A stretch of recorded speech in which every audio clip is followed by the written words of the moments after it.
Pension scheme लागू होने के बाद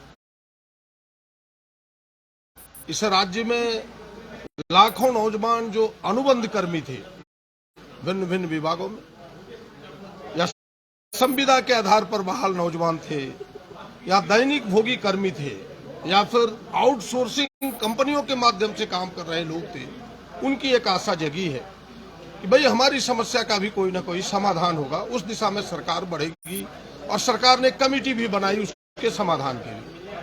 लेकिन बड़े दुख के साथ कहना पड़ता है कि अब तक उसके समाधान नहीं हुए, क्योंकि उसमें काम करने वाले लोगों को जो अस्थायी कर्मी है उससे आधे से भी कम मानदेय मिलता है, उनकी फैसिलिटीज कम है, उनके अनुकंप कोई मर जाए काम करते करते तो अनुकंपा के आधार पर उनके भविष्य के बारे में, उनके परिवार के बारे में कोई सोचने वाला भी नहीं होता।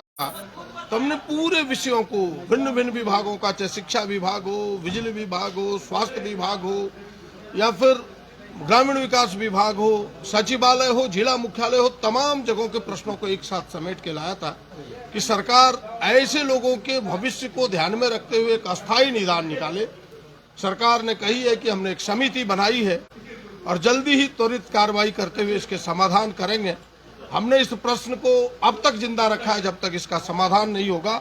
आगे भी विधानसभा में सड़क पर यह प्रश्न आएगा, सरकार के सामने रखेंगे, क्योंकि लाखों नौजवानों के भविष्य से जुटा हुआ यह प्रश्न है। सरकार का जवाब था वो तो गोलमोल जवाब दिख रहा है। सरकार का जवाब तो आया कि मतलब हम समान वेतन के लिए इसलिए समान नहीं, हम आपने देखा होगा उन्होंने कहा कि समान दे नहीं सकते कि एक वैध है एक अवैध है। हमने कहा तो भाई इस अवैध काम को सरकार क्यों करती है। मैं मानता हूं कि ये पिछले जमाने से ही, उन्होंने तो मंत्री जी ने कहा कि हम बिहार के जमाने से देख रहे हैं। हम तो कहते हैं बिहार के जमाने से नहीं, उससे भी जो पूरा होल बंगाल था उस जमाने से देखिए, उससे कोई मतलब नहीं है। मतलब यह है कि अगर वैध है तो सरकार वैध कामों को करे, जब बहालियां करे तो वैध रूप से करे, और लोगों को समान काम के लिए जो सुप्रीम कोर्ट का जो आदेश है, पहले तो सरकार ने टाल मटोल भी किया कि भाई सुप्रीम कोर्ट का आदेश हमारे ऊपर लागू नहीं होता, जबकि सुप्रीम कोर्ट का आदेश पूरे देश में लागू होता है।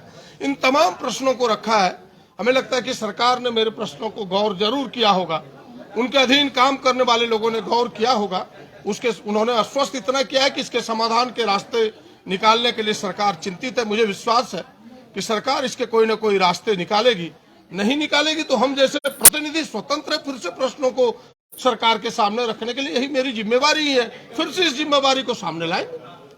Thank you. डॉक्यूमेंट भी आप दिखा रहे थे कि जिसका नौकरी हुआ है तो कुछ पैसे का डिमांड किया गया। नहीं, हमने कहा कि शोषण होता है, यहाँ तक कि बहालियों में शोषण होता है, और उसमें हमने गोड्डा जिले का उदाहरण दिया कि भाई वहाँ एक संस्था है हरित फाउंडेशन कह के, जिन्होंने 35 शिक्षकों की बहाली की, एक लोगों से 35-35 हजार रुपये की वसूली की, 2 FIR भी लॉन्च हुए हैं।